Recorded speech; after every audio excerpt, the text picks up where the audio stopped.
Welcome to the very first episode of Spec and Stack. This is your boy Mark Man DC. All we got comics.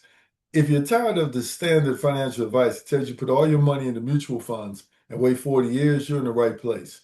Now, remember, any financial advice given on this episode is for purely entertainment purposes. Please always check with a certified financial counselor and do your own research. But on this show, we merge the tangible with the digital. We talk about high yield physical alternative assets, specifically comic books, and how to balance them with liquid digital utility assets like crypto and swing stocks. We call it speculating and stacking. If you want to build a modern high utility portfolio that you can actually hold in your hands, hit that subscribe button right now. So we want to initially talk about the African sleeve, which is our digital core positions.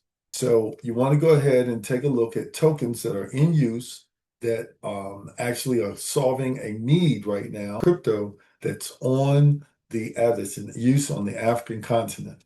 As I said before, you've got Bitcoin, BNB blockchain, Solana, you've got Ethereum, XRP, CeLo, Bitcoin Cash, one that Tether Gold and Pox Gold, and of course Hedera, HBAR, Lumen, Tron, Algorand, and Cardano. The big one is you want to go ahead and make sure you're looking not just at the price, you want to look at the circulating supply.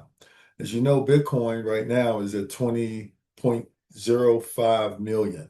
But Bitcoin taps out at 21 million. So as you see, we're getting closer and closer to the last amount of Bitcoin that'll actually be available in circulation. Bitcoin, again, like we said, it got up to 176,000, had an all-time low of less than a penny. And in 24-hour volume, Bitcoin still is top dog, as you see in this list. And it is the benchmark.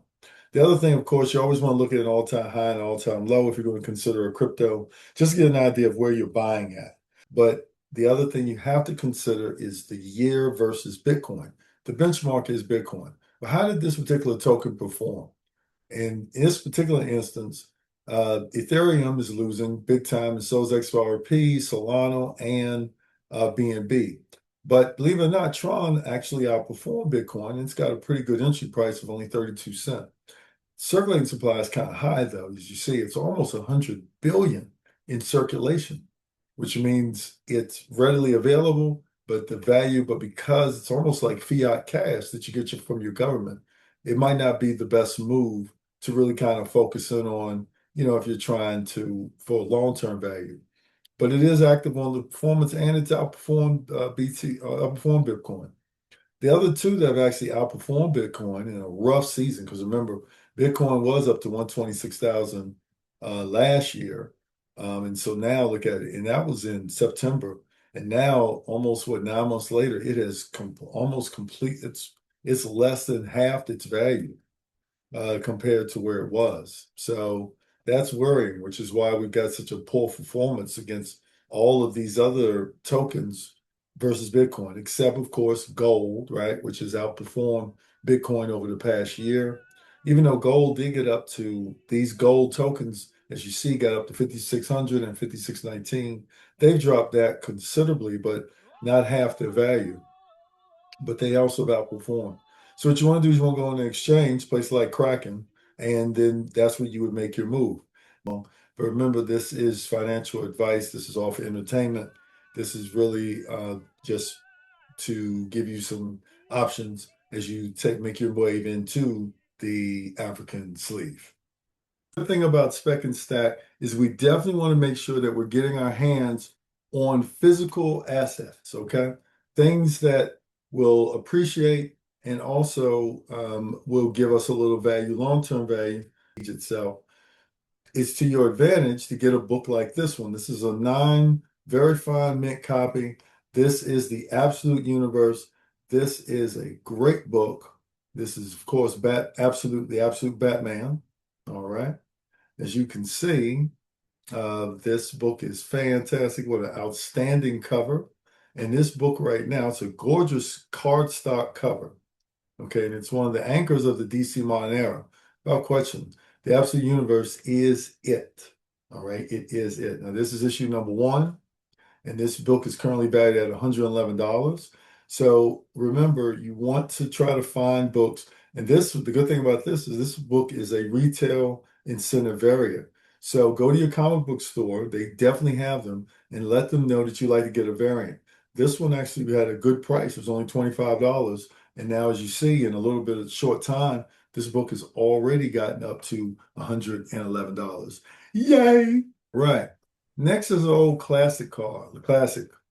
You always have to have your classics, right? Back till 1985, Crisis on Infinite Earths, the final fate of the Flash.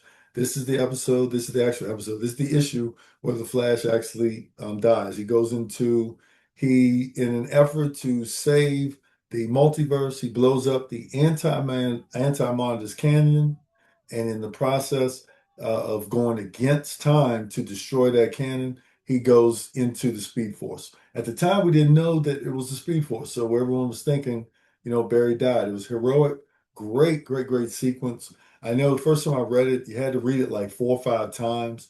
Oh my goodness, broke my heart. Crisis on Infinite Earths number 8, The Death of Barry Allen, The Flash, written by Marv Wolfman and art by George Perez. This is a piece of pop culture history. Okay, we got a value of this book of $23. This book is a classic. Here we go. This is what I call a sleeper. Earth 2. This is the first appearance of Val-Zod. This book is worth $78 at this time, and Val-Zod is the Earth 2 Superman. Val-Zod is the first black Superman. Ha ha ha, here we go. Well, he's the Earth 2 Superman. And he makes an appearance in this book. As you can see on the cover there, we've got the this particular Batman is the Thomas Wayne Batman. In this particular Earth, this Thomas Wayne goes undercover, pretends to be dead because he's being assaulted by some gangsters. Good series. At this point, this world is being attacked by Apocalypse. As you see, the parademons are coming for them. And it was a very interesting story of an Earth that was doomed the entire time. So all 3 of these books are featured in our Walls of Winter, and they are live right here on our storefront. We go ahead and check us out. We've definitely got more of these comics available to you at allwegotcomics.com. Take a look at them. Let us know. Make an offer on some of the books. As you can tell, we've got a good selection here of comics. So this is the Wall of Winners. And remember, you only want to pick from the winners. You only want to pick from the winners. I've got incredible vintage silver and bronze marbles, as you can see up on this wall. We'll be talking about them next week. Thank you for tuning in to our first episode of Spec and Stack. Leave a comment with your thoughts about the Absolute Universe, but that's what we got. So do me a favor, guys. Keep your digital stack secure. Keep your physical books bagged and boarded. We'll see you next week. Peace. This is your boy Mark Man, and we out.